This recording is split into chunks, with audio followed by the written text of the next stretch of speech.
محمد معاذ صاحب کراچی سے پوچھتے ہیں جی، نماز کے بارے میں کیسے پتہ چلے گا کہ قبول ہوئی ہے یا نہیں؟ نماز کے بارے میں یہ کیسے پتہ چلے گا؟ تو قیامت میں پتہ چلے گا کہ قبول ہوئی ہے کہ نہیں ہوئی ہے. اللہ نے قرآن مجید میں اللہ کا ارشاد ہے فاتقوا اللہ ما استطعتم، تم میں جتنی استطاعت ہے اتنا اللہ سے ڈرو. تو ہم ظاہر کے مکلف ہیں، ہمیں اللہ نے حکم دیا وضو کرو، نماز کے ٹائم پہ نیت باندھ کے کھڑے ہو جاؤ، تو ہم اسی کے مکلف ہیں. اور اللہ سے ہمیں اچھی امید بھی رکھنی چاہیے اور خوف بھی ہونا چاہیے. اگر اللہ ہمیں بتا دیتا کہ قبول ہو گئی ہے تو ہمارے دل سے خوف ختم ہو جاتا. اگر اللہ بتا دیتا کہ قبول نہیں ہوئی ہے تو ہم نا امید ہو جاتے.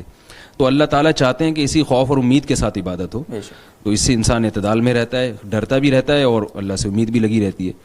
تو جو اس طرح سے زندگی گزارے گا تو اللہ تعالیٰ کی رحمت سے امید ہے انشاءاللہ. حدیث میں آتا ہے اللہ تعالیٰ کی رحمت اللہ کے غصے پر غالب ہے. تو رحمت کا پہلو اللہ کا غالب ہے، تو انشاءاللہ اللہ تعالیٰ قبول کر لیں گے.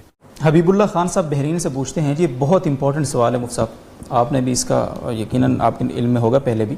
بعض لوگوں کی نماز میں نماز پڑھ رہے ہوتے ہیں تو پیچھے سے شرٹ اوپر اٹھ جاتی ہے اور جس سے بس اوقات سطر کھل جاتا ہے. اس سے نماز پڑھنے والے اور جو پیچھے کھڑا ہوتا ہے اس کی، کیا ان کی نماز درست ہے یا فاسد ہو جائے گی نماز؟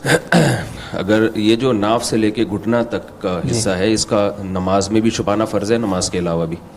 نماز میں تو نماز کی شرائط میں سے بھی ہے کہ اس کو چھپایا جائے. تو اگر کسی کا یہ پینٹ لوگ لڑکے آج کل پہن رہے ہیں اور شرٹ اوپر کو ہوتی ہے رکوع اور سجدے میں، وہ اگر وہ شرٹ کھل جائے یعنی پیچھے سے کمر ظاہر ہو جائے، تو 3 دفعہ تسبیح، نماز کی تسبیح سبحان ربی العظیم یا سبحان ربی الاعلیٰ کہنے کی بقدر اگر وہ سطر نظر آئے گا، کھلا رہے گا اتنی دیر تک، تو اس کی نماز واجب الادا ہوگی، اس پر لازم ہوگا کہ نماز دوبارہ پڑھے.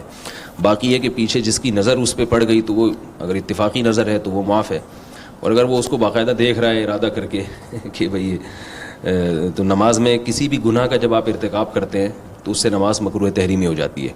تو چونکہ سطر کا کھولنا بھی حرام ہے اور اس کی طرف دیکھنا بھی حرام ہے، بالکل. تو اگر اپنے قصد سے وہ اس کو دیکھتا رہے گا تو ناجائز کام ہے. نماز میں اگر آپ کوئی ایسا کام کریں جو ناجائز ہو، تو گناہ کا ارتکاب جب نماز میں ہوتا ہے تو اس کی وجہ سے نماز کا لوٹانا واجب ہے. جیسے کہ حدیث میں آتا ہے ان اللہ لا يقبل صلاۃ رجل مسبل ازارہ، جو ٹخنے ڈھانک کے نماز پڑھتے ہیں اللہ ان کی نماز قبول نہیں کرتا. اس لیے کہ ٹخنے ڈھانکنا حرام ہے، تو نماز میں آپ ناجائز کام کا ارتکاب کر رہے ہیں. تو یہ ایک اصول ہے کہ جب بھی نماز میں کوئی ناجائز کام کا ارتکاب ہوگا تو اس کی وجہ سے نماز فرض تو ادا ہو جائے گا، مگر گناہ کو ختم کرنے کے لیے اس نماز کو دوبارہ پڑھنا پڑے گا. جزاکم اللہ.